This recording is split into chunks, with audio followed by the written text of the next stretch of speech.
تكلم بهذا سبحانك هذا بهتان عظيم. الحمد لله رب العالمين والصلاة والسلام على رسول الأمين وعلى آله وصحبه أجمعين أما بعد. عن أبي الدرداء رضي الله عنه عن النبي صلى الله عليه وسلم قال من رد عن إرز أخيه رد الله عن وجهه النار يوم القيامة. رواہ الترمذی والحدیث صحیح. سنن ترمذی کی ایک صحیح حدیث میں نے آپ کے سامنے پیش کی ہے. ترجمہ دیکھیں. صحابی رسول ابو درداء رضی اللہ عنہ روایت فرماتے ہیں اللہ کے نبی صلی اللہ علیہ وسلم سے کہ نبی صلی اللہ علیہ وسلم نے فرمایا کہ جس شخص نے اپنے بھائی کی عزت سے اس چیز کو ہٹایا، اس چیز کا رد کیا جو اسے عیبدار کرتی ہے، یعنی اپنے بھائی کی عزت کا دفاع کیا، اس پر الزام لگایا گیا تو اس کا دفاع کیا، تو اللہ تعالیٰ اس کے بدلے میں قیامت کے دن جہنم کی آگ سے اس کی حفاظت کرے گا، جہنم کی آگ سے اس کو بچائے گا، اس کے چہرے سے جہنم کی آگ کو دور کرے گا. یہ سنن ترمذی کی صحیح روایت. اس روایت میں اللہ کے نبی صلی اللہ علیہ وسلم نے مسلمانوں کو ایک تعلیم دی ہے اور اس پر عمل کے نتیجے میں یہ بشارت دی ہے کہ اگر کوئی اس پر عمل کرے گا تو جہنم کی آگ سے بچنے کا ذریعہ ہوگا اس کا یہ عمل. اور یہ بہت بڑی بات ہے. ہم سب میں ہر ایک کی کوشش ہوتی ہے کہ ہم ایسے اعمال کریں، ایسے کام کریں جو ہمیں جہنم سے بچائیں، جس سے جہنم سے ہماری حفاظت ہو سکے. تو انہی کاموں میں سے ایک کام ہے اپنے مسلمان بھائی کا دفاع کرنا، اس کی عزت کا دفاع کرنا. تو اس حدیث کی روشنی میں ہمارا کردار یہ ہونا چاہیے کہ ہمارے سامنے ہمارے کسی بھی مسلمان بھائی پر کوئی الزام لگے، کوئی بہتان لگے تو ہمیں ثبوت مانگنا چاہیے. ثبوت کوئی نہیں دیتا ہے تو پھر ہماری ذمہ داری ہونی چاہیے کہ ہم اس کا دفاع کریں، ہم اس کا ساتھ دیں اور اس الزام کی تردید کریں. آج ہمارا معاملہ یہ ہے کہ ہم اس بات کے شوقین ہیں کہ اپنے بھائیوں کی برائیاں سنیں اور اس کا پرچار کریں، اور اس کے برعکس جب ہم اپنے کسی بھائی کی اچھائی سنتے ہیں کہ وہ اچھا ہے، وہ نیک ہے، وہ اچھے کام کرتا ہے، تو ہم اس کو سن کے وہیں بھول جاتے ہیں. ہمارے اندر اتنا جذبہ نہیں ہوتا ہے کہ ہم نے کسی کے بارے میں اچھی بات سنی ہے تو لاؤ لوگوں کو بتائیں کہ وہ اچھا ہے. تو جب ہم اچھائیاں سنتے ہیں تو اسے دفن کر دیتے ہیں، لیکن بدقسمتی سے کسی کی برائی ہمارے کانوں تک پہنچ جائے تو ہم طوفان کھڑا کر دیتے ہیں. ہم کسی کی برائی سنتے ہیں تو اسے ہم فلاں سے بتاتے ہیں، فلاں سے بتاتے ہیں، ہر جگہ اس کو عام کرتے جاتے ہیں. یہ ہمارا رویہ ہے، یہ ہمارا معاملہ ہے. جبکہ اسلام ہمیں یہ سکھاتا ہے کہ حسن ظن رکھنا چاہیے، اچھے خیالات رکھنا چاہیے لوگوں کے بارے میں، اور بغیر تحقیق کے، بغیر ثبوت کے کسی پر کوئی الزام لگائے اور ہم تک وہ بات پہنچے تو ہمیں اس کا دفاع کرنا چاہیے، ثبوت مانگنا چاہیے. ثبوت نہ دے سکے تو ہمیں اس کا دفاع کرنا چاہیے، ہمیں اس کی اچھائیاں بیان کرنا چاہیے. یہ تعلیم ہمیں اس حدیث کی روشنی میں ملتی ہے، اور یہ کرنے سے ہمارا یہ اقدام، ہمارا یہ عمل ضائع نہیں ہوگا، بلکہ ایک تو معاشرے میں امن و امان رہے گا، معاشرہ خوشحال رہے گا، لوگ ایک دوسرے سے محبت کریں گے، اور مرنے کے بعد بھی ہمارے لیے یہ عمل ذخیرہ آخرت ہوگا.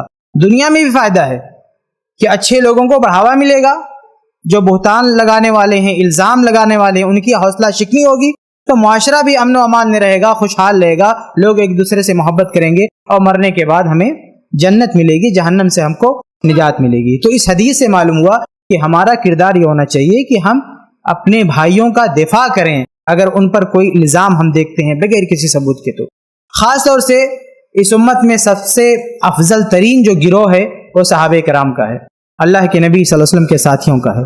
تو اگر صحابہ کرام پر کوئی انگلی اٹھائے، ان پر کوئی زبان درازی کرے، ان کی عزت کو تعطار کرے، تو ہماری ذمہ داری اور بڑھ جاتی ہے کہ ہم ان کا دفاع کریں. جیسے امیر معاویہ رضی اللہ عنہ ہیں، ان کے تعلق سے لوگ کتنی فحش باتیں، کتنی بیہودہ باتیں کہتے ہیں، ان پر کتنے سارے الزامات لگاتے ہیں۔ تو یہ صحابہ میں سے ان کا صحابی ہونا خود ان کی اہمیت میں ایک بہت بڑی وجہ ہے، ان کی فضیلت کی ایک بہت بڑی وجہ ہے کہ وہ صحابی ہیں۔ تو ان پر کوئی الزام لگاتا ہے تو ہماری ذمہ داری بنتی ہے کہ ہم اس کا دفاع کریں۔ اسی طرح سے اور صحابہ کرام ہیں، عثمان بن عفان رضی اللہ تعالیٰ عنہ ہیں، عمر فاروق رضی اللہ عنہ ہیں، ابو بکر صدیق رضی اللہ عنہ ہیں۔ یہ وہ صحابہ کرام ہیں جن کے حوالے سے آج بھی لوگ اپنی زبان گندی کرتے ہیں، آج بھی لوگ طرح طرح کی باتیں کرتے ہیں۔ اور ایسے ماحول میں ایک مسلمان کی ذمہ داری کیا ہونی چاہیے کہ وہ ان کا دفاع کرے۔ تو ان کا دفاع کرنے سے اس کی یہ محنت، دفاعی کوشش رائے گا نہیں جائے گی، بلکہ اللہ کے نبی صلی اللہ علیہ وسلم کی حدیث کی روشنی میں اللہ تعالیٰ اس کو اجر دے گا۔ صحابہ کرام کے بعد جو عظیم گروہ ہے اس امت کا وہ تابعین ہے۔ اب تابعین میں سے کسی شخصیت پر کوئی الزام لگے، لوگ اس کو بدنام کریں، تو اس حدیث کی روشنی میں ہماری ذمہ داری وہاں بھی بنتی ہے کہ اگر بغیر ثبوت کے باتیں کی جا رہی ہیں تو ہم اس کا دفاع کریں۔ مثال کے طور پر دیکھیے، محرم میں، بلکہ آج کل تو پورے سال میں، یزید بن معاویہ جو امیر معاویہ رضی اللہ عنہ کے بیٹے ہیں، ان کے تعلق سے لوگ طرح طرح کی باتیں کرتے ہیں، بہت سارے الزامات لگاتے ہیں۔ تو اس حدیث کی روشنی میں اگر ہم دیکھیں تو ہماری ذمہ داری کیا بنتی ہے کہ اگر ان کے تعلق سے یہ باتیں جھوٹی ہیں، ان کا کوئی ثبوت نہیں ہے، تو یہ حدیث ہم سے مطالبہ کرتی ہے کہ ہم اس کا دفاع کریں، ہم اس پر لگائے گئے الزامات کا رد کریں۔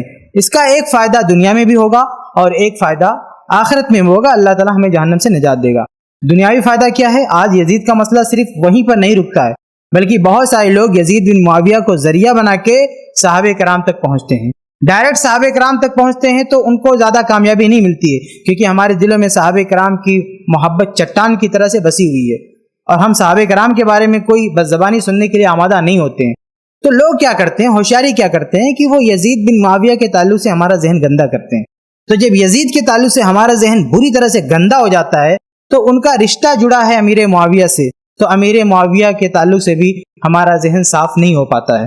پھر جب ہم امیر معاویہ تک پہنچتے ہیں، پھر عثمان بن عفان کی باری آتی ہے رضی اللہ عنہ، پھر دیگر صحابہ کرام کی باری آتی ہے، تو یہ ایک زینہ بن جاتا ہے، یزید بن معاویہ کی شخصیت ایک زینہ بن جاتی ہے، ایک ذریعہ بن جاتی ہے صحابہ کرام تک پہنچنے کی۔ تو ایک تو وہ تابعی ہیں، ویسے ہی ان پر کوئی الزام لگے تو ہماری ذمہ داری ہے کہ ہم دفاع کریں، اوپر سے جب ان کی شخصیت کو ذریعہ بنا کے صحابہ کرام تک لوگ پہنچ رہے ہیں تو ہماری ذمہ داری اور بڑھ جاتی ہے کہ ہم اس کا دفاع کریں۔ آج بہت سارے لوگ کہتے ہیں کہ اس سے کیا ملنے والا ہے، یزید بن معاویہ کا آپ کا دفاع کرو گے، آپ کا کیا فائدہ ہے؟ فائدہ کیا ہے؟ وہ حدیث میں نے آپ کو سنائی ہے کہ اللہ کے نبی صلی اللہ علیہ وسلم فرمایا کہ کسی مسلمان کی عزت کا دفاع کرو گے، اللہ تعالیٰ جہنم سے حفاظت کرے گا تمہاری۔ یہ کوئی معمولی فائدہ ہے، یہ بہت بڑا فائدہ ہے، یعنی جہنم سے بچنے کا ذریعہ ہے، یہ بہت بڑا فائدہ ہے۔ تو یہ بیکار کی بات نہیں ہے، یزید بن معاویہ پہ جو الزامات لگائے گئے ہیں ان کا دفاع کرنا یہ بیکار کی بات نہیں ہے، یہ بہت بڑی فضیلت کی بات ہے۔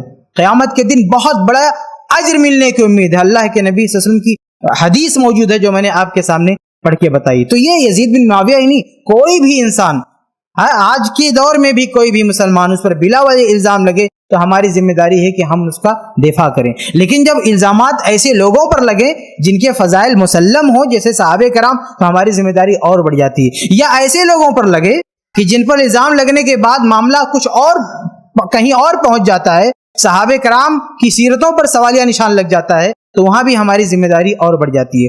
خلاصہ کلام یہ ہے کہ، اور میں ایک بات اور بھی آپ کو بتاؤں کہ یزید بن معاویہ کے تعلق سے کہ جو میں یہ کہہ رہا ہوں کہ ان پر الزامات لگتے ہیں تو اس کا دفاع کرنا چاہیے، تو یہ کوئی ایسی بات نہیں کہ میں ایک نظریہ پیش کر رہا ہوں۔ ہم تاریخ کے صفحات دیکھیں تو تابعین نے ایسا کیا بھی ہے۔ امام ابن کثیر رحمہ اللہ نے صحیح سند سے اپنی کتاب البدایہ والنہایہ میں جلد نمبر 8 میں صفحہ نمبر 233 میں نقل کیا ہے کہ عبداللہ ابن متی وغیرہ نے محمد بن حنفیہ جو حسین رضی اللہ عنہ کے بھائی تھے ان کے پاس آئے اور یزید بن معاویہ پہ الزامات لگائے، وہ ایسا کرتا ہے، یہ ہے وہ ہے۔ تو انہوں نے کیا کیا؟ محمد بن حنفیہ رحمہ اللہ نے ثبوت مانگا، کہا تم لوگ جو الزامات لگا رہے ہو اس کے تمہارے پاس کوئی ثبوت ہیں؟ تو انہوں نے کہا ہمارے پاس کوئی ثبوت نہیں، لیکن ہم نے ادھر ادھر سے سنا ہے اور یہ بات صحیح ہو سکتی ہے، ہمیں لگتا ہے کہ یہ باتیں صحیح ہیں۔ تو محمد بن حنفیہ نے انہیں ڈانٹا، کہا یہ کیا بات ہوئی کہ بغیر ثبوت کے تم ان پر الزامات لگا رہے ہو؟ پھر انہوں نے دفاع کرتے ہوئے کیا کہا، ان کے الفاظ کیا ہے؟ کہا تم بغیر ثبوت کے اس طرح کی باتیں کرتے ہو، اور میرا معاملہ ہے کہ قد حضرتہ، کہ میں یزید کے پاس حاضر ہوا ہوں، اقمت عندہ، میں نے ان کے پاس قیام کیا ہے، فرأیتہ معاذبا علی الصلاۃ، تو میں نے یزید کو پایا ہے وہ نماز کا پابند تھا، متحریا للخیر، بھلائیوں کو تلاش کرنے والا تھا، بھلائیوں کا متلاشی تھا، یسأل عن الفقہ، فقہ یا دین کی باتیں پوچھتا تھا، لوگوں سے دین سیکھتا تھا، ملازما للسنہ، سنت سے چمٹا ہوا تھا، کٹر سنی تھا۔ تو یہ دیکھیے، یہ کوئی نئی بات نہیں ہے کہ اگر آج ہم یزید کے بارے میں برائیاں سن کر دفاع کرتے ہیں تو یہ صرف آج کے لوگوں کا کام ہے، نہیں۔ یزید بن معاویہ کے دور میں، ان کی حیات میں جب لوگوں نے بغیر ثبوت کے الزامات لگائے تو محمد بن حنفیہ جیسے لوگوں نے ثبوت مانگا، ثبوت نہیں دیا گیا تو کہا یہ باتیں جھوٹی ہیں، یہ باتیں غلط ہے، اور پھر صحیح باتیں بتائی کہ ہم نے اپنی آنکھوں سے جو دیکھا ہے، اس کے پاس ہم رہے ہیں، اٹھے بیٹھے ہیں، ہم نے تو اسے نمازی پایا ہے، ہم نے خیر کا متلاشی پایا ہے، ہم نے اسے دین سیکھنے کا اس کے اندر جذبہ پایا ہے، ہم نے اسے کٹر سنی پایا ہے، تم کیوں الزامات لگا رہے ہو؟ تو دفاع کرنا یہ خود تابعین کی سنت ہے، محمد بن حنفیہ کی سنت ہے رحمہ اللہ، جو اہل بیت میں سے آتے ہیں، حسین رضی اللہ عنہ کے بھائی ہیں، اہل بیت کی سنت ہے کہ ایسی شخصیت پر اگر الزام لگتا ہے اس کا دفاع کرنا چاہیے۔ خلاصہ کلام یہ کہ کوئی بھی ہو، کوئی بھی مسلمان، آج کا ہو، آج سے پہلے کا ہو، اس کی عزت کو اگر کوئی تاتار کرتا ہے بغیر ثبوت کے تو ہماری ذمہ داری ہے کہ ہم اس کا دفاع کریں اور اس کے اندر جو خیر کی باتیں ہیں اسے لوگوں کو سنائیں، برائیوں کی تردید کریں، اور جو اچھی باتیں ہم اس کے بارے میں جانتے ہیں وہ لوگوں کو بتائیں۔